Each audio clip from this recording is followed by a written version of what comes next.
जब एडवेंचर में आते हैं तो एक मोटिव ये होता है कि I just want to show my muscles, अपनी जान, अपनी वो मैं कर सकता हूँ। एक ये मोटिव होता है। एक मोटिव होता है कि आपके दोस्त मोस्त हैं सारे टीम, और आप ग्रुप थिंक का शिकार होके आप चले गए, उनके पीछे लग के आप चले जाते हैं। फिर एक होता है कि जो आप उसको फील करने के लिए उस for the sake of adventure सिर्फ कर रहे होते हैं। तो शुरू में तो कुछ भी हो सकता है कि अब हो सकता है कि आप ऐसे ही देखा देखी आप चले गए। अच्छा, फिर कुछ लोग सिर्फ तस्वीरें बनाने के शौकीन होते हैं कि मैं तस्वीरें बना के आके बेचूंगा, तस्वीरें बना के आप मीडिया में दूंगा, तो वाकई अचीव करना शुरू कर देते हैं तो फिर आपका माइंडसेट चेंज होना शुरू हो जाता है। फिर आपको समझ आनी शुरू हो जाती है क्या कि मेरी हैसियत क्या है, मैं खुद क्या चीज हूं, मतलब कि मेरी लिमिट्स क्या है और मेरी हैसियत क्या है। इस सारी ये जो सेटअप है, इस दुनिया का जो सेटअप है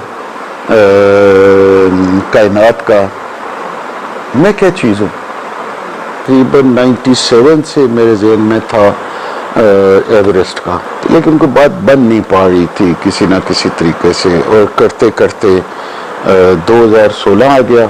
2016 तक भी हमने कुछ और भी अटेम्प्ट कर चुके थे। 2014 में अटेम्प्ट किया जो स्वात वैली का हाईएस्ट माउंटेन है। फिर 2015 में एक और टेक्निकली डिफिकल्ट था लेकिन वैसे ज़्यादा एल्टीट्यूड नहीं थी, लेकिन उसके ऊपर हमने एक एब्सोल्यूटली न्यू रूट जो पहले कोई नहीं उधर से गया हुआ था उसको एक्सप्लोर किया एंड क्लाइंब द समिट। एक और मेरे साथ था जूनियर क्लाइंबर था, एक उसके साथ किया मैंने।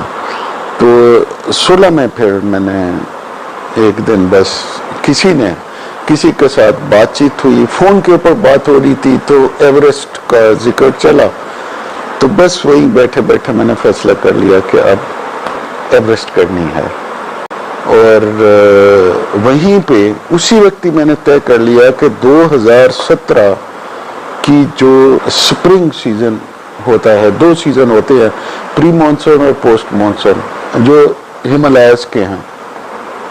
हमारे काराकोरम का एक ही होता है, वो ये एक्चुअली मानसून का सीजन ही होता है, लेकिन मानसून वहाँ पे इफेक्ट नहीं करती हैं, तो उस वक्त में हम करते हैं काराकोरम्स के अंदर। लेकिन हिमालयास के 2 सीजन हैं। 2 मेरे और दोस्त थे जिनके साथ मैंने किया, और बैठ के जाहिर है किसी से तो मशवरा करना कैसे इसको आगे चलाया जाए। तो इसमें अब ये था कि आपको बड़े बड़े जो एवरेस्ट सर करने से पहले जो और बड़े पहाड़ सर करने थे मैंने, वो ये था कि फंड अपने इकट्ठे करने हैं सफिशेंट। 60-70 लाख का उस वक़्त हमें पता चला कि ये इतना आपका खर्चा है। और दूसरा फिजिकली मैंने अपने आप को उसके लिए प्रिपेयर करना था कि जनरली मैं जॉब कर रहा था उस वक़्त, तो इतना रेगुलर नहीं था फिज़िकल एक्सरसाइज करने में। तो एक ये इशू था, और तीसरा इशू था छुट्टी का, कि अब 2 से 3 महीने कॉन्ट्रैक्ट के जॉब के ऊपर, रिटायरमेंट में ही हो चुकी थी, 2007 में मैं रिटायर हो गया था फौज से। तो वो छुट्टी मेरे ख्याल में कोई देने के लिए तैयार नहीं होगा। 2 साल के कॉन्ट्रैक्ट में 3 महीने की छुट्टी कौन दे? तो लेकिन बहरहाल 2 चीजें मेरे अपने बस में थी, एक फिजिकल प्रिपरेशन, दूसरा छुट्टी मिले ना मिले। तो मैंने ये फैसला किया कि नहीं मिलेगी छुट्टी अल्टीमेटली, अगर ये नहीं मानते, चलो हो सकता है ये मान जाए कि विदाउट पे मैं कहूँगा, लेकिन अगर उन्होंने कहा कि नहीं जी किसी सूरत भी छुट्टी हम नहीं देंगे, तो फिर मेरे पास बड़ा सिंपल सा तरीका, मैं कहूँ ठीक है खुदा हाफिज। इस तरह से बस वो करते करते ہو گیا. اور وہ جو میں نے ایک پلاٹ تھا چھوٹا سا میرا, تو وہ میں نے سیل پہ لگا دیا.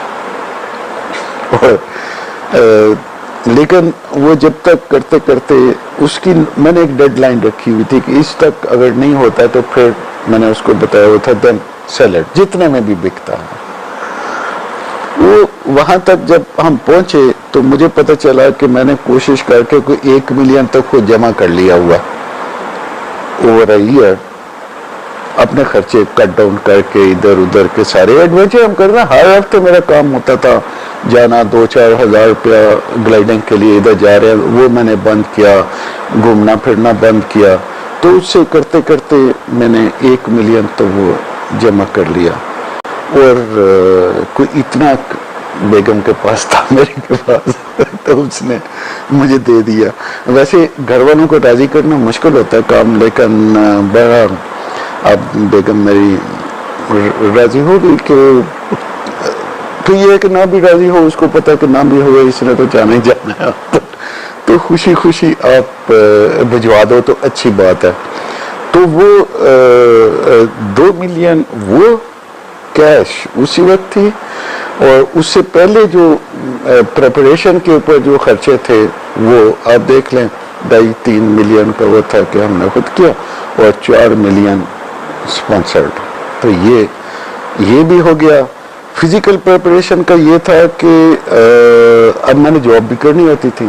8 بجے میرا آفس لگتا تھا, 8 سے 4 بجے تک یونیورسٹی میں تھا میں, اور اس سے پہلے بیٹے کو اسکول چھوڑنا ہوتا تھا. تو سردی ہو یا گرمی, سورج 7:30 بجے نکلتا تھا یا 5 بجے 4:30 بجے.